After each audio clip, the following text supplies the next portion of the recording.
Novidades do crédito trabalhista em recuperação judicial.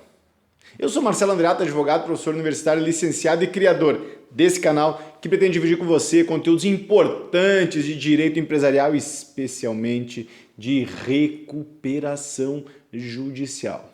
Meu caro colega, eu estou gravando esse vídeo em meados de julho de 2020 para trazer novidades para você sobre o crédito trabalhista inscrito nos processos de recuperação judicial. E para trazer essa novidade, eu preciso primeiro fazer um preâmbulo, explicando para você como é que o crédito trabalhista era compreendido até meados de 2019 e como hoje ele é percebido pelo Poder Judiciário. Anoto inicialmente que essa compreensão significa a afirmação do direito empresarial, especialmente do espírito do direito comercial, que é a dinâmica da vida econômica, incidindo na compreensão, no entendimento, nas mutações jurisprudenciais, no entendimento dinâmico do poder judiciário. Então, antes de eu ingressar nesse tema, eu quero que você se inscreva no meu canal, se inscreva e aperte o sininho e também me acompanhe nas redes sociais, que a gente tem produzido realmente muita coisa interessante pensando na sua atuação como advogado, como advogada na área de recuperação de empresas, recuperação de agentes econômicos, né, visto a ampliação do leque de legitimados também nesse período, tá bem? Então faça isso, se inscreva, curta, me mande uma pergunta e vamos prosseguir nesse embate, nessa discussão. Olha só, crédito trabalhista em recuperação judicial, como é que era?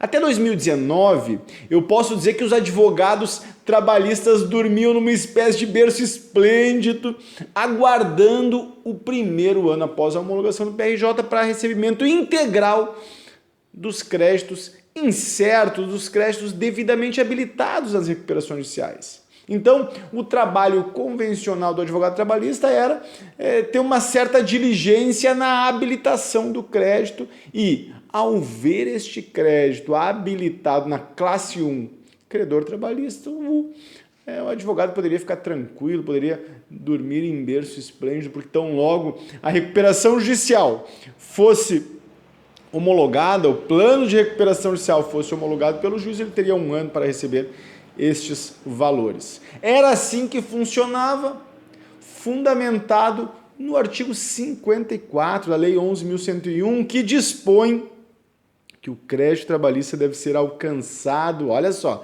o crédito trabalhista deve ser alcançado em até um ano do deferimento da recuperação judicial. São esses os termos, visite lá o artigo 54 e você vai entender o que eu estou a dizer, tá bem?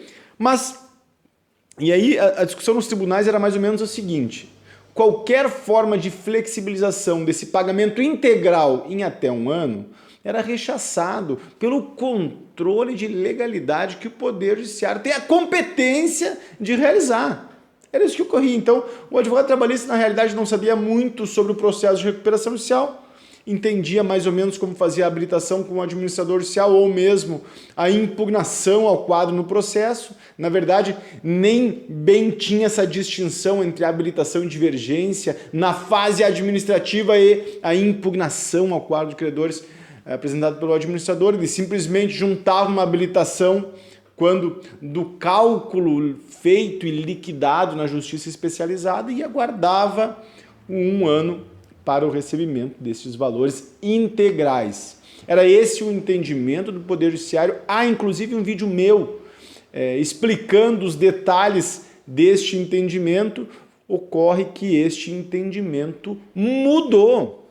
E mudou com profundidade, mudou com radicalidade. Desde meados de 2019, nós percebemos um movimento de mudança, de transformação nessa compreensão por parte do Poder Judiciário. Na realidade, o Poder Judiciário está atento às dinâmicas econômicas que estão em andamento. Recentemente está atento à crise e, a partir de uma discussão e uma recuperação judicial em São Paulo, que importava a habilitação do crédito trabalhista relativo a honorários advogatícios no importe de 40 milhões habilitados na classe 1 trabalhista, E, visto a limitação no plano para 2 milhões e o plano aprovado em Assembleia, o Tribunal de Justiça de São Paulo entendeu pela legalidade desta cláusula, o escritório que titularizava créditos no importe de 40 milhões, que teve o crédito na classe 1 limitado a 2 milhões para pagamento em até um ano, e o restante, ou seja, 38 milhões, a ser habilitados na classe 3, quirografários, com deságio, com prazo maior, com carência, enfim. Esse escritório irresignado, com o entendimento pela legalidade do Tribunal de Justiça de São Paulo, verteu ao STJ um recurso especial buscando discutir a matéria e ver na classe 1 garantidos os créditos relativos aos honorários no importe de 40 milhões. O que o Superior Tribunal de Justiça fez? Enfrentou a matéria e estabeleceu uma nova roupagem, um novo entendimento para essa questão. E a partir dessa decisão, o que restou? De algum modo, uma inclinação sedimentada dos tribunais superiores, especialmente do STJ. O STJ analisou a deliberação e valorizou a soberania dos credores em assembleia realizada com o fim de apreciar o plano de recuperação judicial. E, apostando na soberania dos credores, afirmou que restou aprovado esta disposição, e essa disposição não contraria o artigo 54, na medida em que o artigo 54 prevê tão somente que os créditos incertos na classe 1 devem ser adimplidos em até um ano. De fato, os 2 milhões que o plano manteve na classe 1 seriam adimplidos em até um ano. Percebeu a malícia, o detalhe, a distinção? E a partir deste entendimento, o que se irradiou dessa decisão foi a possibilidade de uma certa flexibilidade do crédito incerto na classe 1, crédito trabalhista. Antes essa flexibilidade não existia. Perfeito? E aí vamos um pouquinho adiante. Qual é a baliza de valores relativos à classe 1 que nós temos na Lei 11.101? Olha só, pega essa, meu caro colega, se você está comigo até agora, você vai adorar saber dessa distinção. A baliza é a seguinte, deixa eu fazer um negócio aqui. Qual é a baliza desta distinção prevista na Lei 11.101? A baliza, meu caro colega, está previsto no artigo 83, que rege o feito falimentar. E a baliza significam 150 salários mínimos. E a partir dessa única baliza que rege, e esse era o entendimento dos tribunais que informavam o processo falimentar, a partir desta baliza, os planos de recuperação judicial começaram a se socorrer nas disposições do artigo 83 para limitar o crédito inscrito na classe 1, crédito trabalhista. Uma limitação antes rechaçada que começou a ser olhada com bons olhos. Qual é o fundamento desta limitação?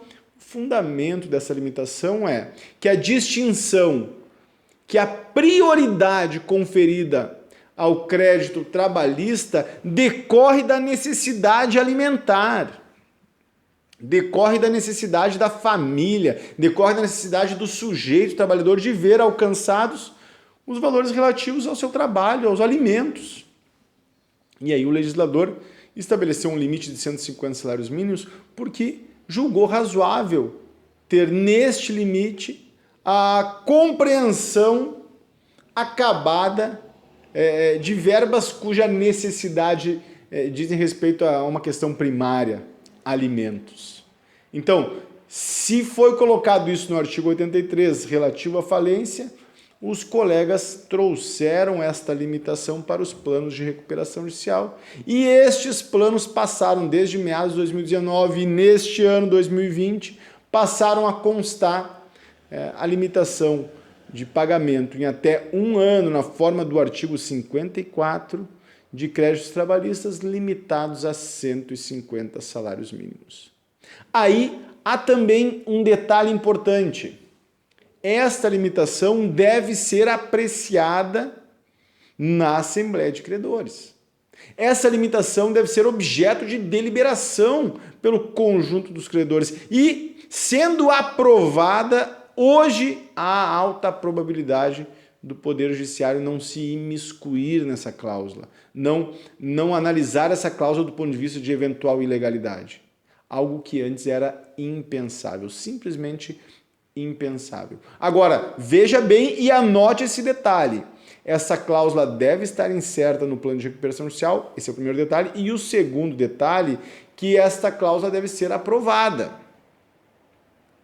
Não é legítimo a recuperanda fazer uma limitação a priori sem apreciação da Assembleia Geral de Credores. E isso também já foi objeto de enfrentamento no Superior Tribunal de Justiça, na medida em que, com a mudança dessa compreensão, algumas recuperações judiciais simplesmente passaram a régua na classe 1 trabalhista em 150 salários mínimos.